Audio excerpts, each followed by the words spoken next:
Olá, aqui estamos outra vez em nome do soberano Criador dos céus e da terra, o Senhor Jesus Cristo. Estamos dando prosseguimento à minha exposição da minha tradução de Atos, agora chegando no capítulo 12, versos 5 a 10, onde vamos ter um anjo entrando na cena. Sim, Pedro estava de fato sendo guardado na prisão, mas a igreja seguia orando intensamente a Deus a favor dele. Então, quando Herodes estava para apresentá-lo, naquela mesma noite, Pedro estava dormindo entre dois soldados, amarrado com duas correntes, e havia guardas diante da porta aguardando a prisão. Guardando a prisão. De repente, um anjo do Senhor estava ali, e uma luz brilhou na cela. Aí, batendo no lado de Pedro, o despertou e disse: "Depressa, levanta." E as correntes caíram de seus punhos. Então o anjo disse-lhe: aperta o cinto e calça as tuas sandálias. E ele o fez. Disse-lhe mais: põe teu manto e segue-me. E, saindo, começou a segui-lo, não achando que era real o que o anjo estava fazendo. Ele imaginava que estava tendo uma visão. Passando pela primeira e segunda guarita, chegaram ao portão de ferro que dava para a cidade, o qual se lhes abriu por si mesmo. Tendo saído, percorreram uma rua e, em seguida, o anjo o deixou. Aqui foi exatamente o último dia da festa. No dia seguinte, Herodes ia matar Pedro. Então, mas a igreja orando, a igreja orando, a igreja orando.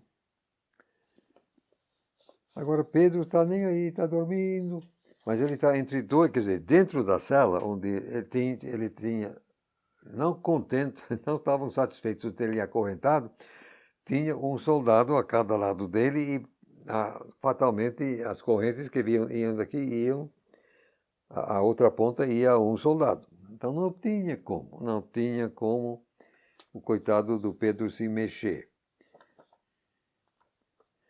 Não bastando, tinha guarda lá na porta também. Quer dizer, estavam levando a sério o seu ofício. Só que, de repente, um anjo, brilha uma luz. Diz aqui, batendo no lado de Pedro. Eu acho que foi deu um pontapé na costela dele. Eu não estava lá, mas o anjo está em pé. Pedro está deitado, então como ele vai bater? Deu um chute, né? Sei lá, imagina. Despertou o Pedro. Aí o anjo, depressa, levanta. Aí foi indo tal. Apertaram, naturalmente, para dormir, ele afrouxou o cinto, tal, tirou a sandália, manto. Aí foram saindo. Naturalmente, tudo foi saindo. E os guardas, assim, no profundo sono. Ninguém está nem aí, ninguém está vendo nada, ninguém está sentindo nada. E o tremendo portão de ferro que dava acesso à rua abriu por conta própria. Lá se foram, então, andaram uma rua, aí o anjo se mandou. Óbvio fica que o anjo estava fazendo uso de poder sobrenatural de ponta a ponta. Tudo era sobrenatural. Eu fico aqui comigo, como é que eu vou dizer?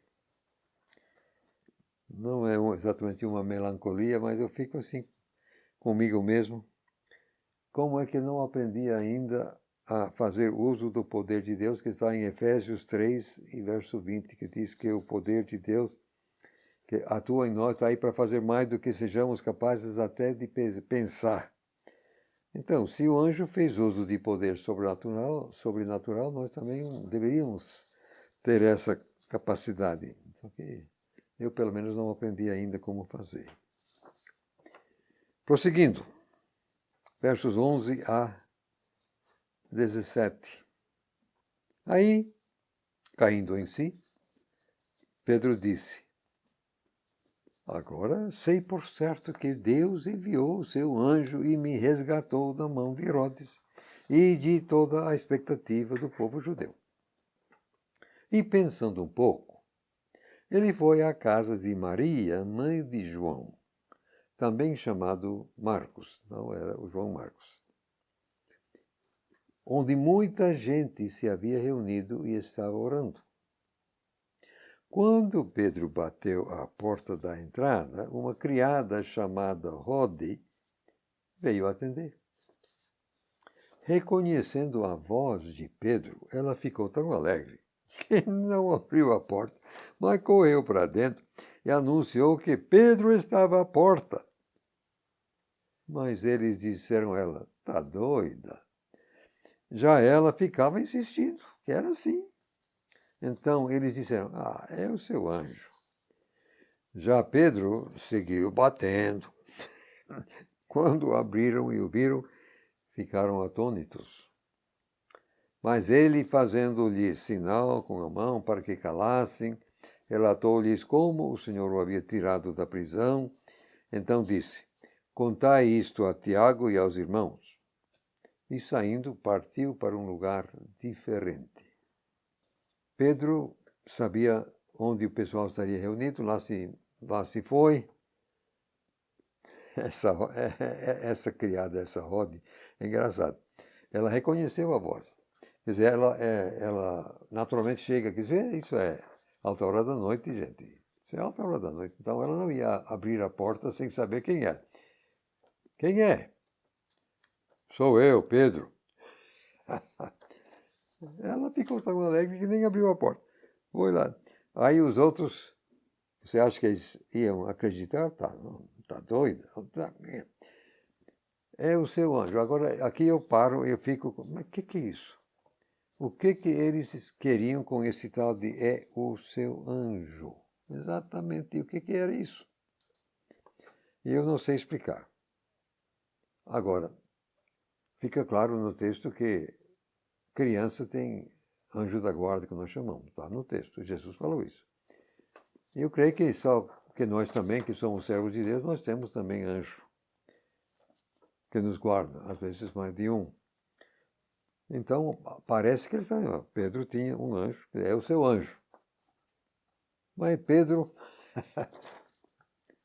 fica batendo, aí foram lá ver. Ficaram atônitos, terminando o verso 16. Pelo visto, eles não esperavam que sua oração fosse atendida. Agora, ninguém deve criticá-los demasiadamente, porque provavelmente eles também tinham orado por Tiago. Também, só que Deus não atendeu. O Tiago foi morto mesmo assim, apesar de suas orações. Então, já que Deus não atendeu para Tiago, como é que Deus vai atender para Pedro? Então, ninguém deve criticar esse pessoal demais por não esperarem, não esperarem muito. Afinal, oraram por Tiago e nada aconteceu. E nós? Se nós vamos orar a respeito de uma situação difícil ou complicada, eu digo que nós devemos seguir o exemplo do Senhor Jesus, que está em João capítulo 5, verso 19. Jesus diz que ele não fazia nada que não via o Pai fazendo. E o problema nosso é exatamente saber o que o Pai está fazendo. Então nós, diante de uma situação difícil, complicada, deveríamos começar a procurar a face de Deus. O que está acontecendo? O que tu estás fazendo aqui? É essa informação que nós precisamos, em primeiro lugar, para não ficar pedindo coisa que Deus não vai fazer. Pronto. Pedro entra, todo mundo falando, cala. Aí ele explica o que aconteceu, diz para eles falar a Tiago e aos irmãos. Tiago aqui, no caso, é o meio-irmão de Jesus, pois o irmão de João já estava morto. É que esse Tiago, meio-irmão de Jesus, tornou-se chefão da igreja lá em Jerusalém. E já a esta altura, aparentemente já estava ele conseguindo alguma proeminência, tanto que Pedro fala assim. conta a Tiago. Aí ele partiu para um lugar diferente. Assim está no texto. É provável que ele tenha até deixado Jerusalém. Ora, era prudente ele sumir um pouquinho, né? Desaparecer por algum tempo. Porque, senão, Herodes ia prendê-lo outra vez, não? Agora, coitado dos guardas. O que os coitados dos guardas tinham a ver com... Coitados. Versos 18 a 19. Ora, quando amanheceu, não foi pequena a agitação entre os soldados quanto a que teria acontecido a Pedro. Já Herodes, tendo-o procurado e não encontrado, submeteu os guardas a interrogatório e mandou executá-los. Depois ele desceu da Judeia para Cesareia e ficou ali. Ora, Herodes certamente tinha informado os judeus que tinha Pedro e o que ia fazer. Quando então ele não pôde apresentá-lo e matá-lo, ele ficou sem moral, né? Ele ficou sem graça, ficou desqualificado. Mas as circunstâncias devem ter deixado ele perturbado também. Ele decidiu mudar de clima. Ele foi para outro lugar. Mas nada disso salvou os coitados dos guardas.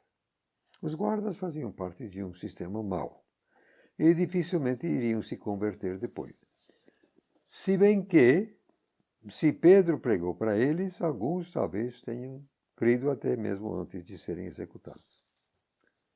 O fato cruel é que esses guardas que não tinham culpa foram executados. Você pode imaginar o desespero desses soldados quando amanheceu o dia e cadê Pedro? Que eles sabiam o que ia. Eles sabiam exatamente o que os aguardava. Coitados. Prosseguindo, versos 20 a 23. Ora, Herodes andava bastante irritado com o povo de Tiro e Sidom. Eles, por sua vez, vieram de comum acordo ter com ele e, tendo persuadido Blasto, camareiro do rei, pediram paz, porque dependiam das terras do rei para obter alimento.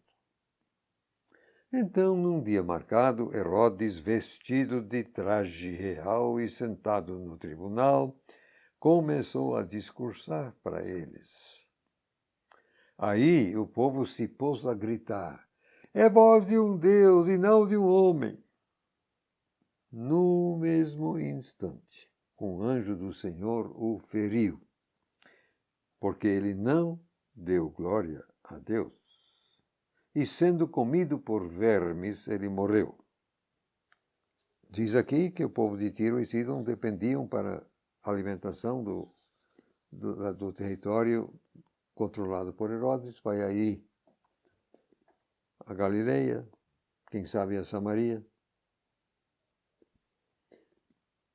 Aquela fome também que Ágabo havia predito. Quer dizer, certamente estavam precisando mesmo. Só que Herodes estava chateado com eles. Então, eles fizeram uso do camareiro do rei. Quer dizer, você tem que entender que um camareiro era a pessoa de confiança do rei. Então, ele teria o ouvido do rei. Ele poderia chegar, seu rei, sabe, vamos pensar mais. Então, eles conseguiram, com a ajuda desse camareiro, então, contornar o problema. E aí Herodes aceita se dar por satisfeito, só que ele quer dar um pronunciamento. Então, lá está ele, vestido de traje, sentado, então ele vai dar um discurso. Começa. Aí o povo, não, é Deus, não é um homem, não é um Deus. Não. Agora vem cá. Como é que se sabia que Herodes morreu comido de vermes? Como é que se sabia disso? Ora, você sabe que ele não estava lá, mas o que eu deduzo é que os vermes saíram do corpo dele, que ia saindo pela boca, pelo nariz, sei lá. E quem sabe esses vermes eram assim, digamos, impressionantes, de um tamanho e de uma feiura, digamos, incomum, que aquilo daria para impressionar, posso saber que sim. Eu não queria encontrar com esses vermes, não. Eu não posso falar, mas se foi sabido que foi vermes, eu entendo que certamente os vermes vieram saindo do corpo. Fato é que morreu. Versos 24 e 25, que com isso vamos terminar o capítulo 12. Que coisa, estamos andando muito. Já a palavra de Deus seguia crescendo e multiplicando. Já Barnabé e Saulo voltaram para Antioquia, tendo cumprido a missão, levando também consigo João, o chamado Marcos. Diz aqui que a palavra de Deus seguia crescendo e multiplicando. Eu diria que crescendo quanto a número e influência e multiplicando quanto aos efeitos. No verso 25, nós encontramos um jogo de variantes textuais assim incomuns e importantes e incômodos. Você ouviu que eu li assim, voltaram para Antioquia. Muitas Bíblias vão dizer, voltaram para Jerusalém. Tem um pequeno inconveniente, eles estavam em Jerusalém, então como é que eles vão voltar para um lugar onde já estão? Obviamente, o texto correto é para Antioquia, mas são 60% dos manuscritos que dizem para Jerusalém. Aí tem tem 5 variantes diferentes, mas que todos os 5, a direção é para fora de Jerusalém, em direção a Antioquia. E a melhor linha de transição, a transmissão que eu estou seguindo, diz exatamente para Antioquia. Tendo cumprido a missão. Agora, essa questão é complicada, tanto que eu escrevi um artigo sobre o assunto, que acho que não está no português, está sim no inglês. Já traduzi para o português, você deve achar no meu site, branchorg.com.br. O nome é Onde Colocar uma Vírgula, Atos 12 e 25, quer dizer, capítulo 12, verso 25. Aí eu destrinjo a questão tintim por tintim. Aqui não dá. Eu meramente deito aqui a minha conclusão tranquila de que fatalmente a leitura correta é Antioquia, tendo cumprido a missão e levando junto João Marcos, que esse João Marcos vai entrar no relato daqui a pouco. Aliás, já. Vamos agora ao capítulo 13 e verso 1, só que agora está na hora de parar.